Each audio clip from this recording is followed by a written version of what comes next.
O sofrimento amadurece o nosso coração.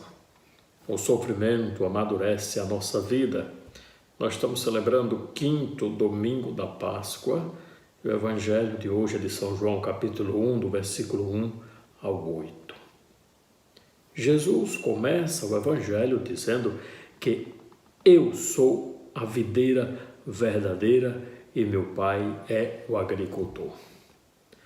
Na semana passada, no domingo passado, nós escutamos Jesus dizendo que Ele é o bom pastor. E aquele que não é bom pastor não tem nem menos o nome de pastor, mas é chamado de mercenário. Hoje Jesus diz, eu sou a videira verdadeira. Então, tem a videira falsa. Então, onde nós colocamos, ou nos colocamos, qual é a videira da nossa vida? Eu sou a videira verdadeira e meu Pai é o agricultor. Todo ramo que em mim não dá fruto, Ele o corta. E todo ramo que dá fruto, Ele o limpa, para que dê mais frutos ainda. É assim que Deus nos educa. Veja, se eu não quero saber da graça de Deus, se eu renuncio à graça de Deus, somos livres para fazer isso, que é o pecado contra o Espírito Santo, é dizer não à graça constantemente durante a nossa existência, não a pertença à videira verdadeira, mesmo sabendo que ela é a verdadeira, aquela videira verdadeira, Deus os respeita. Então, é nesse primeiro caso que todo ramo que a mim não dá fruto. Então, não existe fruto, nós veremos mais adiante, não existe frutos sem Cristo. Não é possível dar frutos.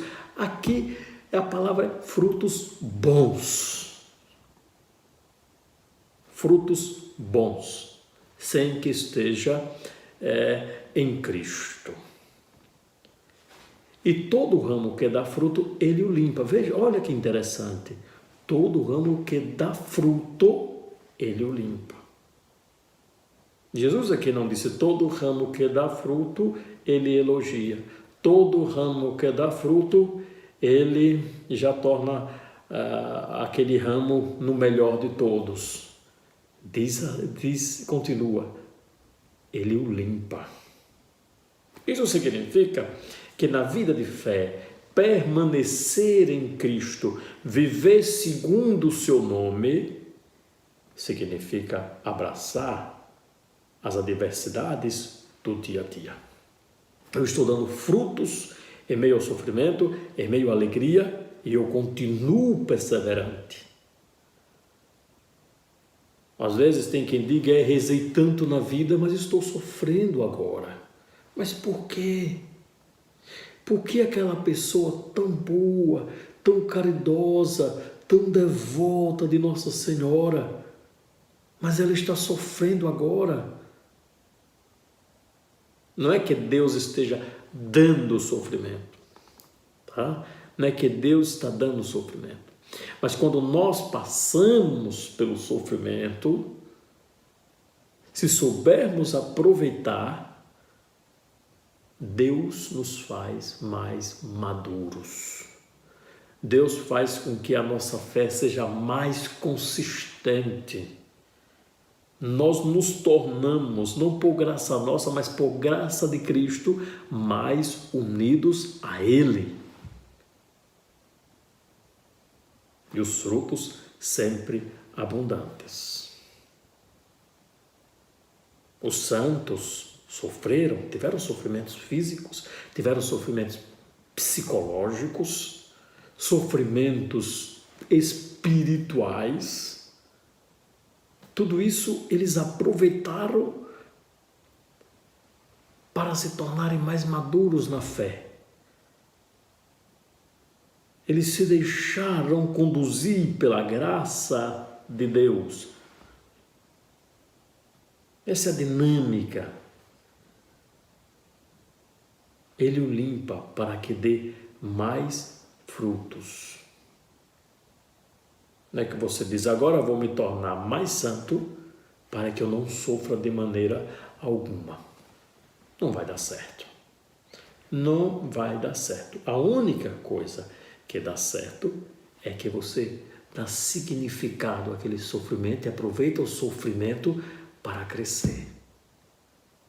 A graça de Cristo superabunda quando nós sofremos e sabemos aproveitar esse sofrimento. E Jesus diz, permanecei em mim e eu permanecerei em vós. Por quê? Porque o ramo não pode dar fruto por si mesmo, se não permanecer na videira. Então Jesus quer que nós permaneçamos nele. Jesus é a videira, nós somos os ramos. Ele diz, sem mim nada podeis fazer. Sem Cristo não venceremos a morte. Sem Cristo não venceremos o sofrimento. Sem Cristo, o nosso coração será sempre aflito, duvidoso, temeroso, enlouquecido, até mesmo alucinado. Sem Cristo nós perdemos o norte. Podemos até pensar que estamos no caminho certo, mas sem Cristo não tem verdade, sem Cristo não tem vida, sem Cristo não tem caminho verdadeiro. Ele é a verdade. Sem mim nada podeis fazer. Quem não permanecer em mim será lançado fora como um ramo e secará. Por quê? Porque não tem vida. Se permaneceres em mim e minhas palavras permanecerem em vós, pedi o que quiserdes e vos será dada. Vamos entender nesse versículo, é importante, né? Se permaneceres em mim e minhas palavras permanecerem em vós. E as palavras permanecerem em nós, não significa somente você agora, todos os dias eu vou ter que ler a palavra de Cristo, ao Evangelho, para que essa palavra fique viva na minha memória e assim ela vai entrando na minha cabeça e a palavra vai permanecendo. Não reduza isso a uma situação intelectual, a um estado intelectual. Quando está terminando o Evangelho de São João, nós encontramos, quando se diz, porque foram escritos todos os sinais. Para que foram escritos os sinais?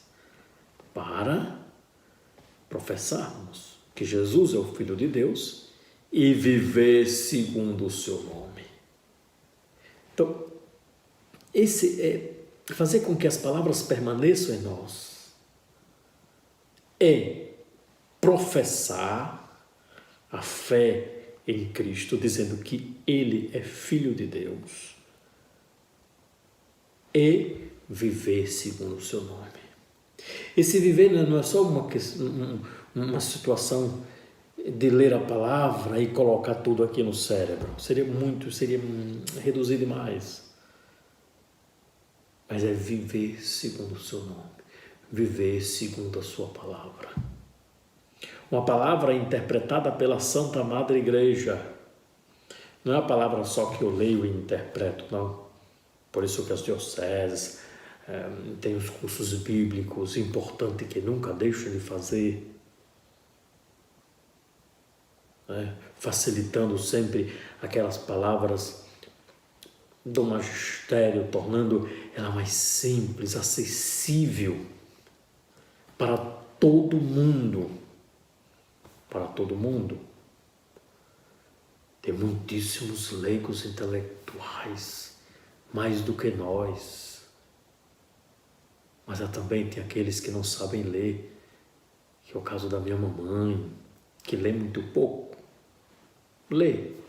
O meu papai, que já faleceu, Não sabia ler, não sabia nem escrever o nome direito, fazer um rabisco. Eu achava lindo aquela sua assinatura. Então, eles nunca puderam pegar a palavra, ler a palavra e trazer a palavra para a mente. A gente tinha missa uma vez no ano, às vezes mais um pouco, para o Natal, para a festa Nossa Senhora da Conceição. Não se tinha missa na comunidade.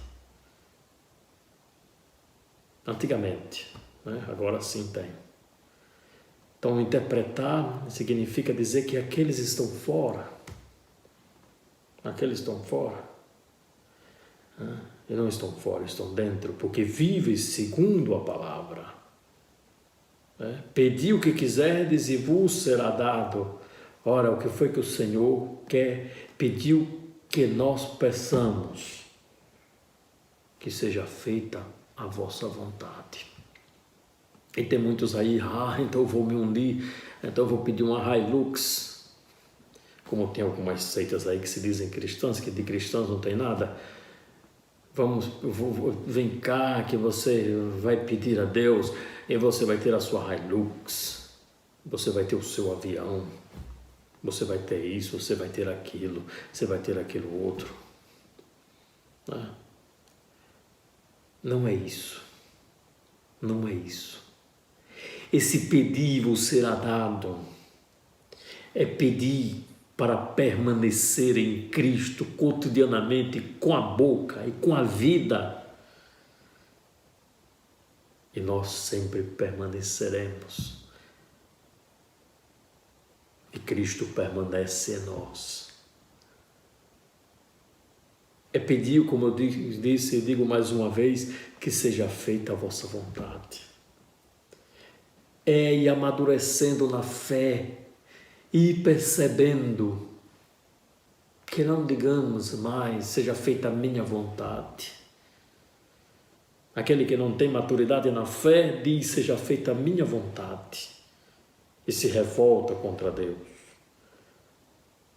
Mas se você persevera, mesmo se revoltando, o Pai vem e dá uma limpadinha para que dê frutos. E aí você dá frutos em abundância, e deixa de dizer seja feita a minha vontade para dizer seja feita a vossa vontade. Então, converte verdadeiramente quem persevera na oração, nas virtudes, na vivência da comunidade, no amor de uns para com os outros.